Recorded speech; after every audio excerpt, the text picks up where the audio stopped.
ఫిబ్రవరి 9 దేవుని వాగ్దానం. మేము సిలువ వేయబడిన క్రీస్తును ప్రకటించుచున్నాము. కొరింథీయులకు రాసిన మొదటి పత్రిక 1వ అధ్యాయం 23వ వచనం. మన ప్రభువైన యేసు క్రీస్తు నామములో మీ అందరికీ ఈ ఉదయము శుభములు తెలియజేస్తూ ఉన్నాను. ప్రియులారా, ఎలా ఉన్నారు? అంతా క్షేమంగా ఉన్నారా? మరొక నూతన దినము ప్రభు మనకు అనుగ్రహించిన విధానాన్ని బట్టి దేవుణ్ణి మనం స్తుతించబద్దులమే ఉన్నాం. ప్రభు ఇచ్చే వాగ్దానాలన్నీ కూడా తన యొక్క వాగ్దానాన్ని మనం పొందుకోవడానికి దేవుడు మన మీద అనేకమైనటువంటి బాధ్యతలు పెడుతూ ఉంటాడు. చాలాసార్లు వాగ్దానాలను పొందుకోవడానికి ఇష్టపడతారు, కానీ వాగ్దానం వెనకాలండే బాధ్యత లేదా ఆజ్ఞను పాటించడానికి వెనుదిరుగుతారు. ఈరోజు ప్రభు ఇస్తున్నటువంటి ప్రతి వాగ్దానం మనల్ని ఆశీర్వాదకరంగా సంతోషంగా ఉంచడానికి, దేవుడు మనల్ని ముందుకు నడిపించడానికి ఎంతగానో దోహదపడుతూ ఉంటాయి. అటువంటి ఉన్నతమైనటువంటి వాగ్దానాలు మనం పొందుకోవడానికి ప్రభు ఇచ్చే కొన్ని బాధ్యతలు మనం ఖచ్చితంగా చేయవలసిన వారంగా ఉన్నాం. నేటి వాగ్దానంతో కూడినటువంటి బాధ్యత మనం గమనించినట్లయితే, మేము సిలువ వేయబడిన క్రీస్తును ప్రకటించుచూ ఉన్నాము. ప్రియులారా, ప్రభు యొక్క వాక్యాన్ని ప్రకటించటం అనేది గొప్ప ఆశీర్వాదం. చాలాసార్లు మనము ఆ ఆశీర్వాదాన్ని మనం పొందుకోవడానికి ఇష్టపడం.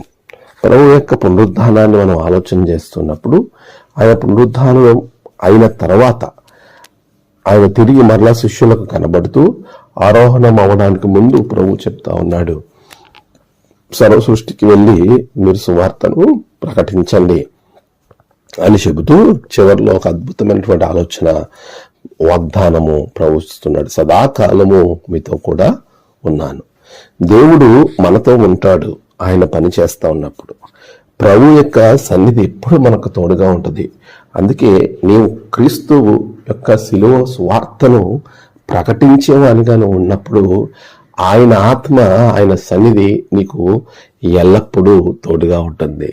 మరి ఆయన సువార్తను ప్రకటించడానికి నువ్వు ఎంతవరకు సిద్ధంగా ఉన్నావు? ఈరోజు చాలా మంది ప్రభు తోడుగా ఉండాలని కోరుకుంటారు, కానీ ప్రభు పనులు చేయటానికి మాత్రం వెనుదిరుగుతూ ఉంటాడు. ప్రియులారా, ప్రభు పని చేద్దాం. దేవుని యొక్క వాగ్దానాలను స్వతంత్రించుకుందాం. ఆమేన్. ప్రార్థన. సర్వశక్తిమంతుడా, గొప్ప దేవా, సిలువ వేయబడినటువంటి క్రీస్తు సువార్తను ప్రకటించే బాధ్యత, అంత గొప్ప భారము నీ బిడ్డలకు దయచేయండి. తత్ఫలితంగా నీవిచ్చే దీవెనలు బిడ్డలు పొందుకున్నట్లు సహాయం చేయండి. బిడ్డలు ప్రయాణాల్లో తోడుగా ఉండండి. వారు చేసే పనులకు విజయాలు దయచేయండి. నేడు జన్మదినము, వాదనము, ఆయా విశేష దినములు జరుపుకున్న బిడ్డలను బహుగా దీవించండి. తమ ప్రియులు కోల్పోయిన వారి కుటుంబాలలో నెమ్మది దయచేయండి. దినదీవెనతో నింపి మీరే మహిమ పొందమని యేసు నామమున ప్రార్థించి వేడుకొనుచున్నాం తండ్రి. ఆమేన్. తండ్రి, కుమార, పరిశుద్ధాత్మ త్రియేక దేవుని దీవెన మీకు తోడుగా ఉండి నడిపించును గాక. ఆమేన్.